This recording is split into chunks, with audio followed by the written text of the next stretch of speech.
welcome back to Frankie's Aquatics right here on the wonderful platform that is YouTube. I hope you've all had an absolutely smashing week since the last video. I want to start this video off by just saying a huge thank you, because I can now confirm that pretty much my first spawn of axolotls I've nearly completely sold out. I have, I think, three or four wild types left.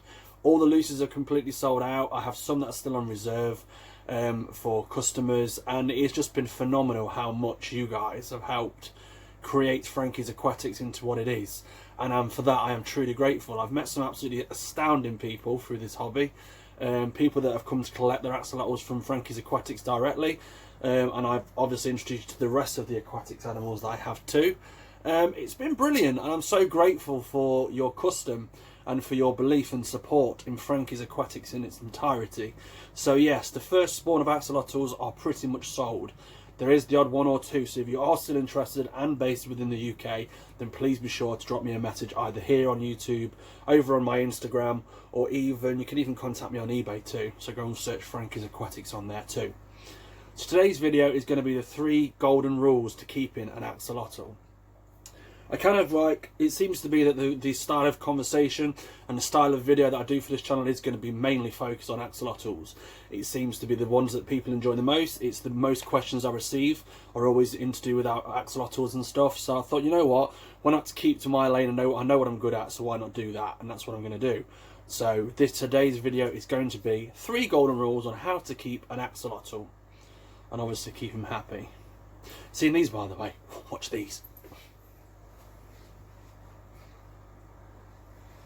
So I've been eyeing these up for a while online, and I've finally ordered them.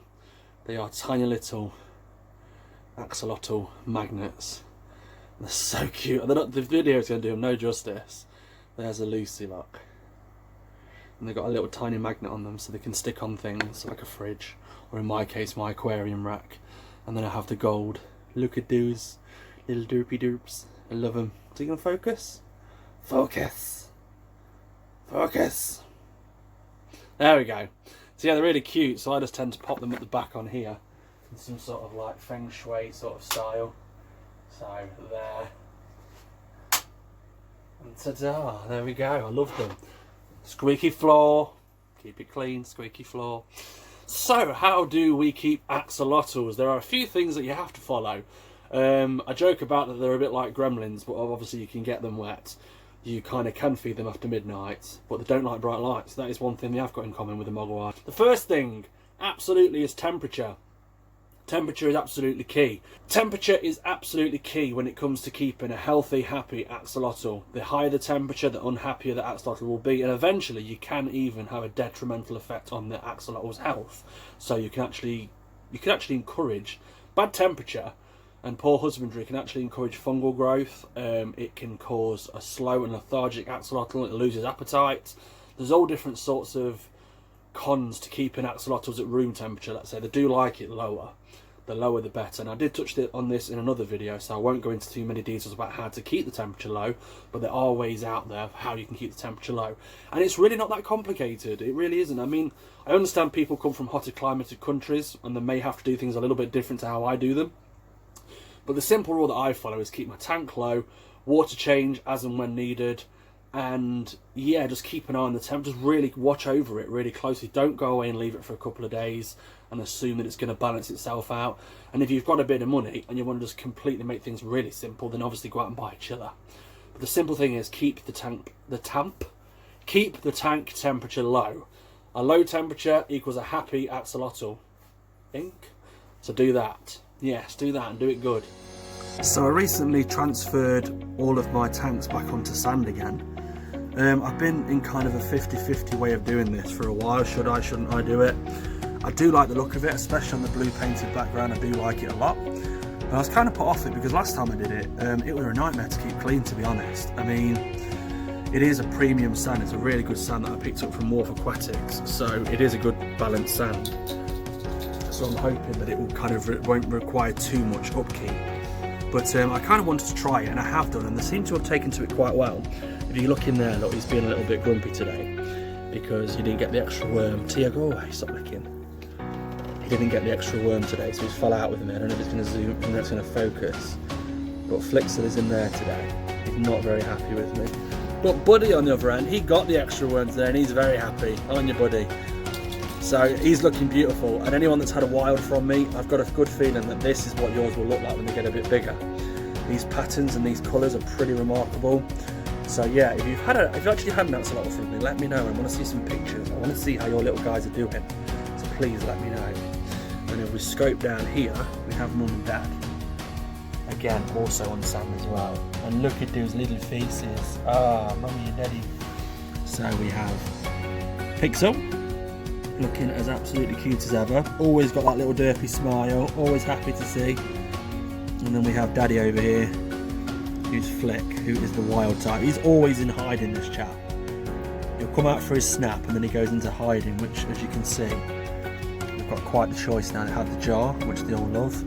They also have the new hide, which he's clearly going to go and hide in. No camera time for me today, he says. And then I've also got the Exoterra extra large hide, which is directly underneath, which you can't see, or you can kind of see. And they're not very keen on that, to be honest, and I don't quite know why. It's really nice and it's really spacious, but yeah, so there we go. That's them on sand anyway. I really like it. What do you guys think? Do you think I did good? Do you think it was a good move going to sand, or do you think I should have remained bottomless?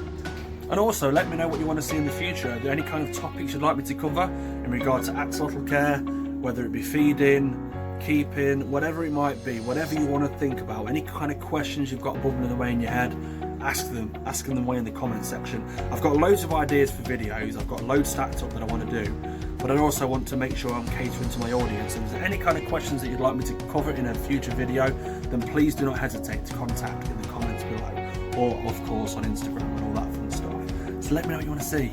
Let me know, come on, I'm listening. Second thing is, the light on an aquarium is definitely not required. It is not needed.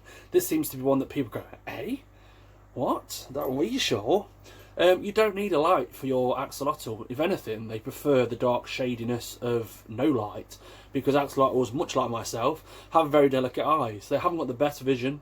If you watch an axolotl eat or search for his food, you'll notice that he kind of puts his nose down and he kind of crawls really slowly. And if he sees something, he'll watch it for a second and then he'll go for it. Their eyes are very poor, their vision is very weak. So bright lights do not. That's another thing, actually. That's another thing they've got in common with a gremlin. They don't like bright lights. They don't. So as you can see in the background, this is my community tank now. Below this is two of my axolotl tanks, my big ones. They have lights on them, but I never have them on. I literally turn them on for video purposes, if I'm recording some video for YouTube, and obviously photo opportunities, and even just showing them off if people come around to collect an axolotl from my home, or friends come around or something. I'll pop them for a second so they can have a good look at them, and then as soon as that's all done, I click it all off and I leave them in the darkness of where they are. I have a window directly to the left of me here, and then one in front of me to the right. Stuck in the middle with you. And I always have this curtain on the left closed over halfway, because the axolotls do better without the bright light shining on them. So yeah, think about the axolotl rather than the owner. You can get dimmer lights that axolotls will adapt to, and some people do say, oh, it'll be okay, and they flick the lights on. Again, personal preference, I wouldn't do that because I don't think it's very fair on the axolotl. And not just that, some lights will produce heat, which will then contribute to your heat problem with your water temperatures. So think outside the box, people. Think outside the box. And the third thing is tank size. Now, this is very heavily debatable, because you can keep an axolotl in a fairly small tank. Bear with me, don't shout at me just yet. You can, because realistically the key is water parameters. I keep my babies on a breeder's rack, which is what my phone is currently standing on to record this video. It's a nice spacious one, you might have seen it in previous videos. But as they grow out, they will go into tanks ready for their new homes. They will. That's just how I do it. I juggle things around. But while they're small and growing, you can put them in a smaller tank. And even when they're fully grown, you can put them in a reasonably sized tank. It doesn't have to be a monstrous tank. The only thing is you're adding more work for yourself, because you're going to have to do more water changes. You're going to have to check the water parameters a lot more. And you'll notice that the axolotl would appreciate a bigger tank, of course. I mean, I live in a fairly good sized house. If you give me a mansion, I'm going to take it. I'm going to take it and I'm going to sport my naked self around that mansion pretty damn well. But axolotls will do just fine in a reasonably sized tank. I won't say a small tank, but a reasonably sized tank. But for me, when people ask me, well, what size tank do I need? I always say the bigger the better. because the bigger the tank, the happier the axolotl. And not only that, it'll make less work for you too, because you won't have to be constantly changing out the water as you would if you were in a smaller tank. Think outside the box again, people. Think outside the box. The bonus thing that I want to do is food. What to feed them. Now, most people tend to feed a variety of foods. I mean, most people that come in contact with me say, oh, feed bloodworm, which is great. I absolutely agree, it is great, but I wouldn't use that as part of a staple diet. When your axolotl gets bigger, bloodworm, it just isn't going to cut it really. I mean, they do like it as the occasional snack and treat, and sometimes if I've got a little bit left over from feeding the rest of my aquatic animals, including the babies, I will chuck a cube or two in with the bigger guys, just for a snack, mainly, not as a staple part of his meal. As they get older, they like variety is key. But I tend to stick to bloodworm as a treat. Very rare do I ever feed my adults bloodworm, to be honest. You can buy pellets. We talked about that again in a previous video. Pellets do work, but don't just rely on pellets and pellets alone. I think variety is absolutely key. And then I do feed earthworms, or night crawlers, as I think you American people call them. Variety, mix it up.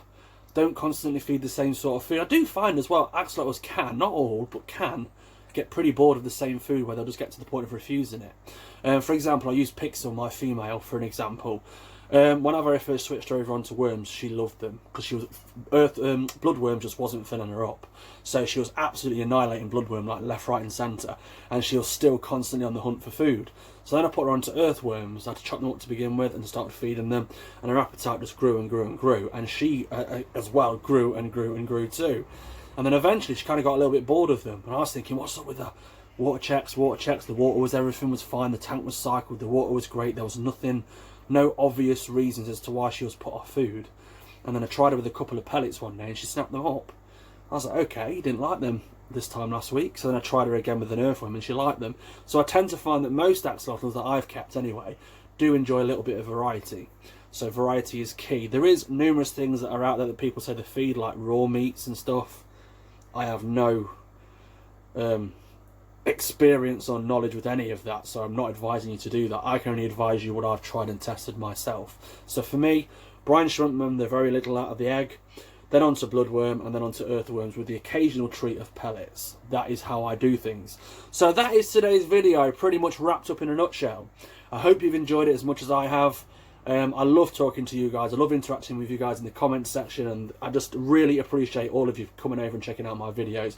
For the few of you that asked about the t-shirts, they will be coming in the future, but no time soon, unfortunately. These are just literally to me to make my channel and my internet presence a little bit more professional. So I'm glad that you like them. They will be coming out in a range of 4 different colours. Guess the colour. I'll tell you what, guess all 4 colours, and if you guess all 4 colours, they're not that difficult to be fair, but if you guess all 4 colours that I'm going to be launching when I hit 1,000 subscribers in very limited numbers, if you can guess all 4 colours, I will give you a free t-shirt. I can't be fairer than that, can I? So like the video, hit the subscribe button and ding that little bell, and guess what 4 colours will I be launching at launch to go with the Frankie's Aquatics crested t-shirts. And if you do get it right, I'll promise you, I don't care where you live in the world, America, anywhere, France, the UK, wherever you might be, if you guess all 4 colours right, then I will absolutely give you a t-shirt of your choice free when they launch 1,000 subscribers. So until next time, ta-ta for now.